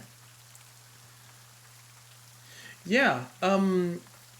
You find it. It's very cleverly disguised wood, actually, instead of stone. As you move about, it's sort of a canvas on or a very thin layer of cut stone that is placed upon wood, and it's a panel that sort of moves aside. And there, you see the missing statue of Ankh. Okay. The thing is, upon the statue itself, so you imagine it's this one. You notice that one of the eyes, this stone statue of Ankh, one of its eyes seems to be metallic, golden, to be precise. That seems to be held onto the statue, and you realize that is the secondary note that you were hearing from behind the wall. As this little orb-shaped pendant, this little eye-shaped pendant, as you can see the chain behind it, seems to as well radiate divination magic.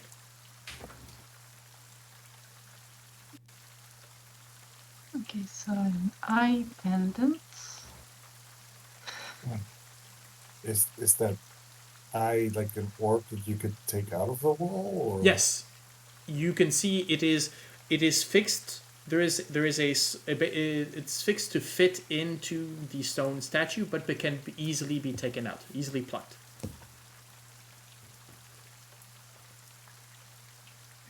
Oh. Maybe it is the mask. I don't know. Maybe like if it has divination magic, then perhaps it will show us another way. Yeah, Heinrich, that's your field of specialty, not mine. Here. Yes. Okay, Heinrich, as you walk into the corridor and you walk by the different statues, as each brazier lights with a lights in flame as you approach, including the one for Unk. What the shit?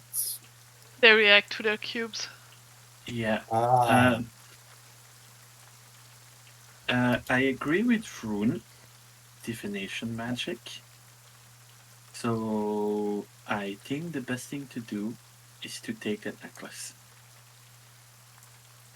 what? Yes. The eye as it's an Yeah. eye pendant style for my word. I was like, oh, necklace? What? Yeah, pendant necklace. The The Eye of think Unk.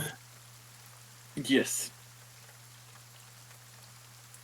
I think we need to put the cubes in the right order, and Unk, well, we've found it, and I'll try to understand this a bit better. But I think I agree with you, Vroon. I think it's gonna help us. I don't know, but Sometimes the first guess or a first idea can be a correct one, and I don't know. I'm hesitating now. I think you should take the pendant and see what the flames are. If the flames are doing differently. I'll mage hand off it. I'll mage hand it towards us.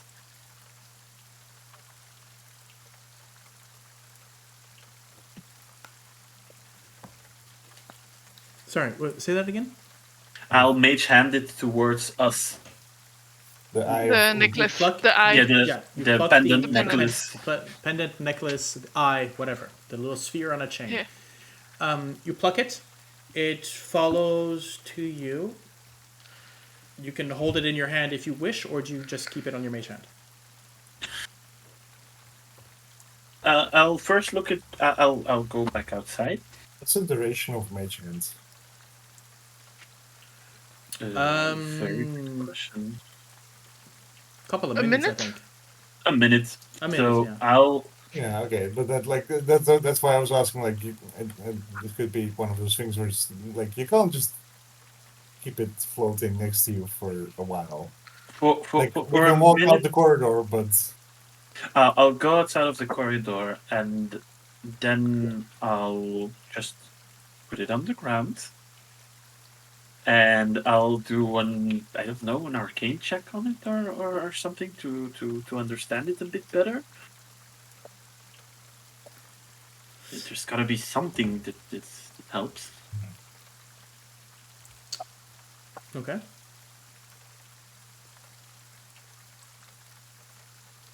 So I can do an arcane check quickly? Yeah, sure. Go ahead.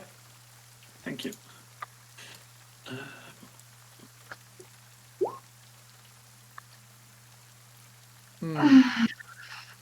Not much. So the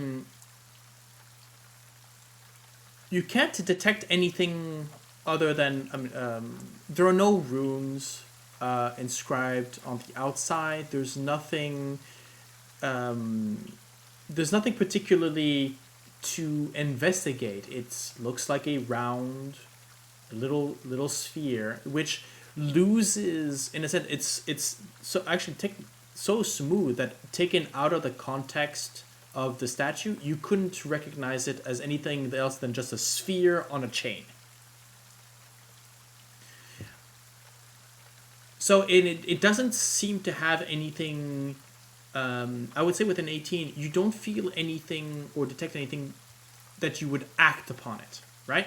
There's no inscription on how to use it. There's no naming convention. This looks to be maybe a passive object.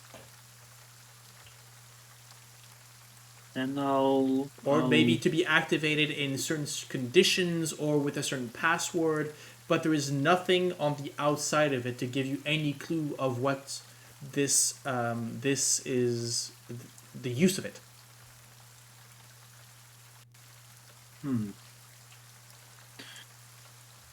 I'll prepare the cubes. So I'll get the cubes out in front of me. And I'll keep the chain in. I said, does someone wants to hold it? I'll do it. I'll give it to Vroon, and I said, like, if I understand well, and with the words that the DM politely said, I think we need to do something, and then something is going to happen with that object. So you give it to Vroon? Yes. Okay. So Vroon, you are where you are, right? Yeah. Okay. So as Heinrich sort of tosses you the object, you go to catch it, and then the certain moment you see it sort of come up, you sort of calculate lazily the arc, and all of a sudden it just goes whoop, and you have to sort of bring back and catch it, as it seemed to have changed its inertia, and you feel it's got a sort of little weight to it. Oh. But it's pulling. Yeah, it seemed to be pulling. It's like it's pulling in. Towards the obelisk? It seems to be pulling. Wait, let me. There we go. It seems to be pulling in this direction. Okay. That direction, yeah. I mean, pulls you west. Definitely going whoop whoop, and then it's not enough to actually destabilize no. But it's enough that you realize it should have stopped in my hand and it wants to continue. Yeah. It's a little bit of inertia. Vroon will sort of like then walk around the pillar initially, like see if that changes the direction of the pull. No, it doesn't. Still pulls you west. And just keep moving in the direction that is pulling. Yeah. So as you keep moving forward, you can feel the sort of tug. Actually, you sort of realize that all you need to do is just hold it, and you can, as a pendulum, it starts moving. Yeah, of course. Yeah. It moves so towards. Cool. Nice. And it seems to be showing this direction here. Yeah. Go there. Yeah, it seems to be pulling you here, behind a sort of a heavy undergrowth. Yeah, you start rattling. And I'm actually going to. Whoops, that's not what I want to do. Here we go. For those enigmas, Gale is not very useful because she's not really used to puzzles and solving magical enigmas. She's always going, except if I say otherwise, she's always going to be in gathering mode and surveillance mode. Okay. So she's keeping an eye out on everything and making sure that no one stays isolated somewhere. I see something suddenly. Like, is this like was this hidden behind a? So, pulling aside the heavy undergrowth, you uncover an archway in the cliff face. You can see stone skulls peering down from the lintel, and old bones litter the threshold. As light strikes the entrance, there's a swarm of bats that sort of rush out. In a second, they're gone, finding their own other sort of little crevices and hidey holes in among the cliffside. But for that moment, yes, you find another entrance. Okay. At the end of the short corridor, you find another door. A slab of worked stone blocks the overgrown tunnel some 20 feet from the entrance. Grinning skulls, again, mark the edge of the slab, and in the center of which are 9 cube-shaped cavities, arranged in 3 rows of 3. See, this is why I was like, wait, what? You have 9 keys and 8 slots. That Yeah. what? It. God damn it. Okay. So do we want to, please, do we The want to keep this snail for the, in the middle. do we want to keep this for the next session, or because I think I have an idea. well, And let's do I it. want to open the door. Let's do this. Let's have the cliffhanger be the door opening or you Okay. falling to a trap. Come on.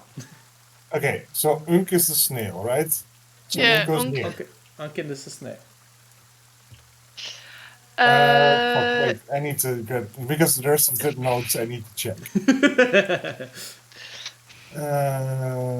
Clear So, notes. Frogmos and the Papa Oats. Je sais pas ce que c'est Papa Oats. Papa but, Zotto. Papazol and we have- Kubazan. Papa Zotl is the Iblis. Yeah, so it's gonna be the bird, that one. Okay. Okay. And That one, right? Kubazan the Frogemoth. No, isn't the Frogemoth this one? Yes, Or- that is the froggy mouth. And that's Yeah. yes. So that would be here. Here, yeah.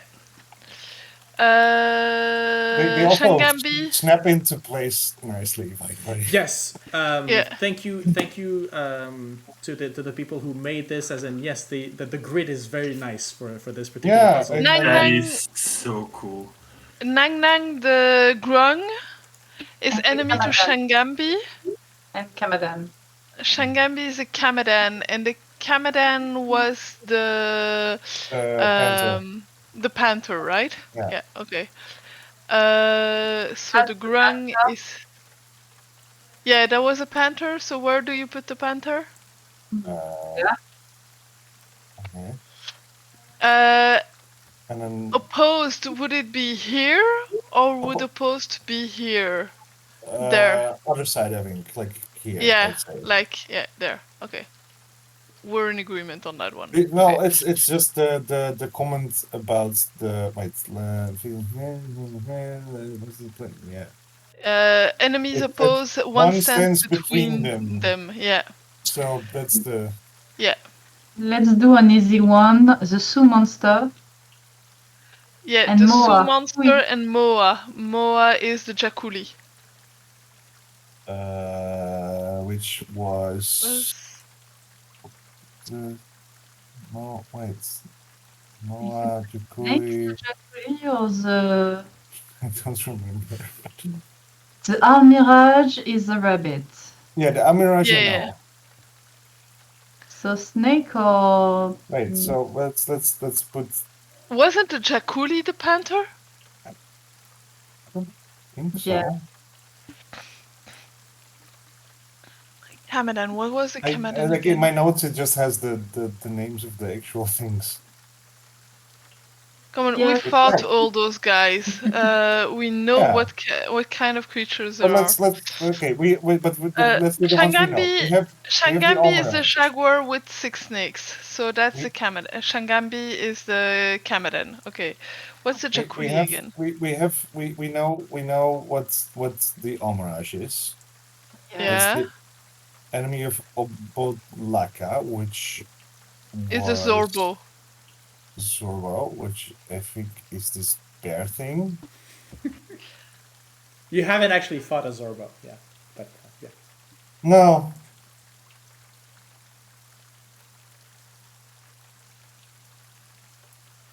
And what's the last one? So we have with the two things we need to know is the Obolaka and no, right? Jacqueline is a snake.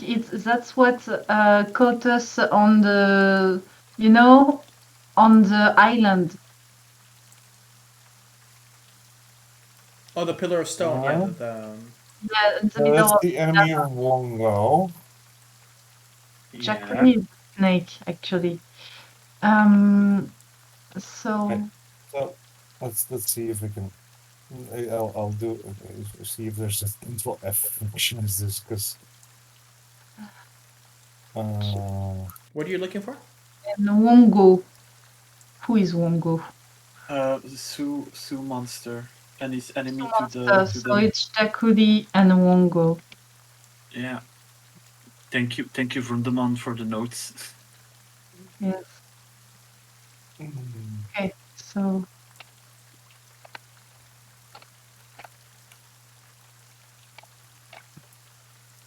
So as you slide each cube into place, there's almost sort of a moment as you place it in, and you don't need to push them all the way to the back. They sort of slide into place, sort of with a sort of a click.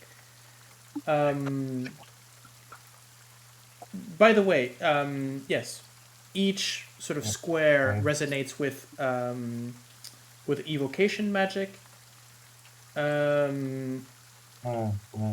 Okay, let's see. Did you? Come on. Yeah. I'm also going like, wait. Let me double check. Yeah. Well, Yeah, I don't know who slides them in, but let us double check. well, technically, you've been sliding them in. Yeah. But I get No, yeah, but I don't know which one of the four of us is sliding them in. I'm not touching. All four, I think. No. Oh wait. It is mentioned that a mage hand can be used. Look, I'll help with Mage Hand then, but only on the instructions of the other ones. So I am sure about Vroondomon and the Iblis. I am Unkis I'm definitely like the Unk is the one I'm most sure about. I'm sure about the Sumonster and the Jakuli. A Sumoncer is like a monkey, right? Yes, it's a monkey that popped their roll, so I remember, and Jakuli caught us in a good night of sleep. So those two, I'm sure of them. Obolaka is a Zorbo, which we don't know yet, but I think this is right. Yeah, this seems, because I'm pretty sure that the Commandant was the panther with Yeah, snakes. the Commandant was the panther. Yeah, because so that's. I think this is correct. So wait a minute. So a wise Zorbo emerged from her hollow tree and spoke to the Omuans. The Almirage.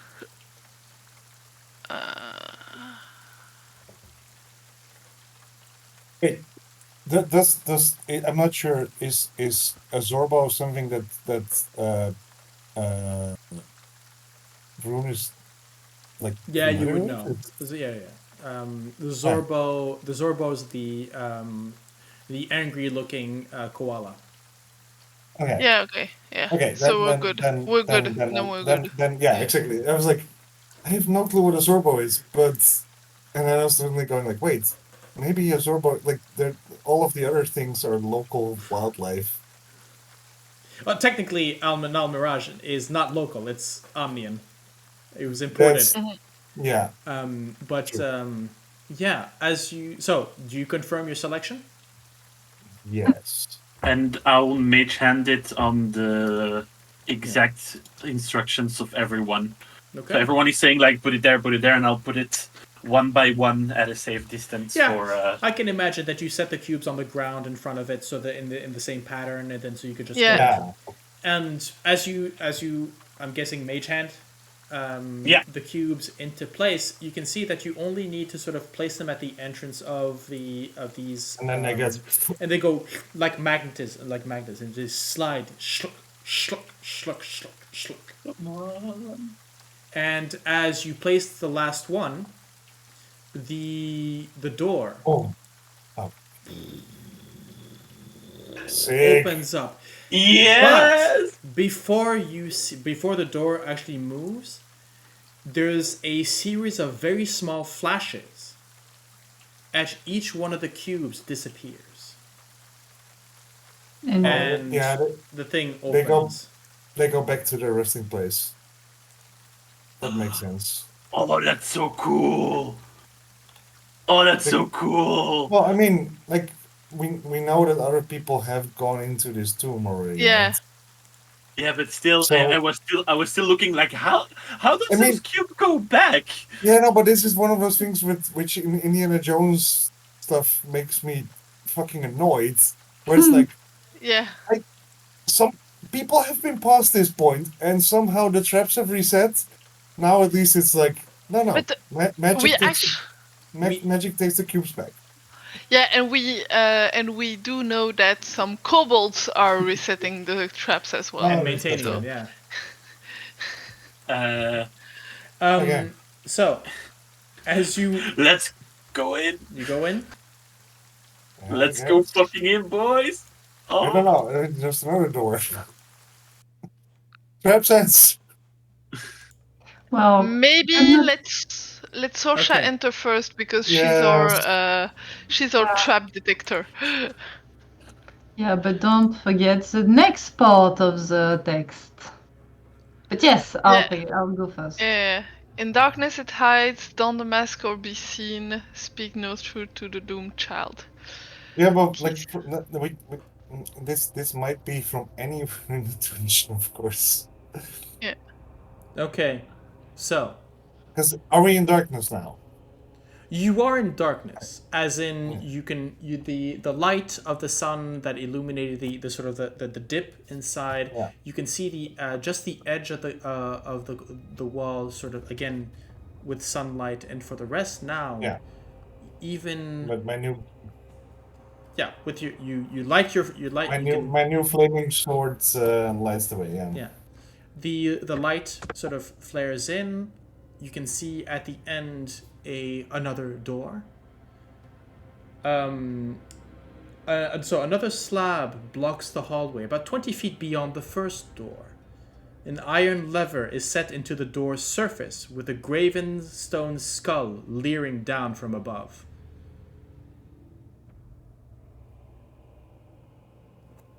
Okay. I have no text or anything anywhere. Nope. Maybe I have the point. I just want you to guys. Will one of you sort of enter in a bit more? Yeah. Sorsha already is one step inside. Okay. Yeah. Do you want to step further in? yeah, I can. Okay. So, as you come about to midpoint in the room, the grinning skull opens up, and almost like a cuckoo clock, you can see a hourglass shoot out, turn. And that's where we're going to stop for tonight. Oh. It- Okay. fuck my ass. yeah. Oh my god, I'm gonna hate this dungeon. So many traps. It's full on Fort Boyard. Oh, so I need to warn my players, I need to warn our viewers. This be bullshit. I've read a bit further. A lot of these traps are bullshit. However, they're worth it. It's worth it. I swear. But It's- this is basically, you're talking about Fort Boyard, you're talking about Survivor, you're talking about all these things. Yes, these are traps that were made by, let's face it, a trap maker, right? Yeah. So all of these are, there are some of you are going to say, this is bullshit. Why is it there? It's there because adventurers are supposed to think about it and get trapped. Yeah. So, if, gather up all that frustration and save it for the final boss. Do you think do not overthink the traps? Oh, you can Well, go, no. go. No, We are fully. overthinking the traps already. Go ahead fully and I- overthink the traps. That's the best part for me. I like that's the thing. I was already going like, wait, 8 keyholes for 9 keys, Yeah. Yeah. and then Yeah. it says like 1 cent in between them, and like what? I was immediately going like, huh? This doesn't make any sense. No, the worst thing about that part, and I have to thank Reddit for that, which is actually the map that I showed you of the fake entrance Uh, is not in the module. They only have the thing for the real one. oops. So Motherfuckers. technically, it's to show you the map with the real 9 is a spoiler, because if there's a map, it's a mechanism. Yeah. And technically, you could have decided to see that image that I showed you and just say, wait, that's not in the same style, so it has to be fake. Oh. It's so bear with me. As I mentioned, a lot of these things are going to be bullshit. I'm going to have to obfuscate a few things. Yeah. However, that is going to be for our next session, where we will start with, well, the next puzzle in the as you enter into the tomb, and I will leave you with the speculation of what that hourglass means until next time. Yeah, So, I just realized We that. do have the next sessions we're planned gonna see that. already? We're gonna Yeah. see that off stream. Yeah. Okay, yeah. But like, I do realize now that we never went to Obolaka's No, tomb. No, because, no. Because we just got the key from fucking for Rods and Sea, yeah. Sea, and Residency, yeah. so we don't know what their thing said. That's kind of shitty. Shit, we should have made the detour. Maybe another time. Okay, so let me thank you all 4 of you again for tonight. We finally made it to the Tomb of Annihilation. It's only taken us This 2 years, 2 fucking years. but we're there. I mean, come on. I don't think that Waterdeep counts. Okay. Yeah, not 2 Starts full in years, Jul- because Waterdeep was a full-on campaign, so... So once again, thank you for playing tonight, and thank you for making me enjoy this. I really loved that first part, and who knows? Maybe before next time, we might have a few dreams that our 4 will be going through, and we'll have a deeper understanding of their thoughts, their feelings, and so forth. So I will try and make that happen as soon as possible. In the meantime, thank you to all of you for watching. Those who have followed us so far, we're going to be entering a new chapter. This is most likely going to be the first video of the new play. Anyway, I'll see how. Maybe I'll change everything. Anyways, on that note, thank you. Good evening, good night, and pleasant dreams. Good night.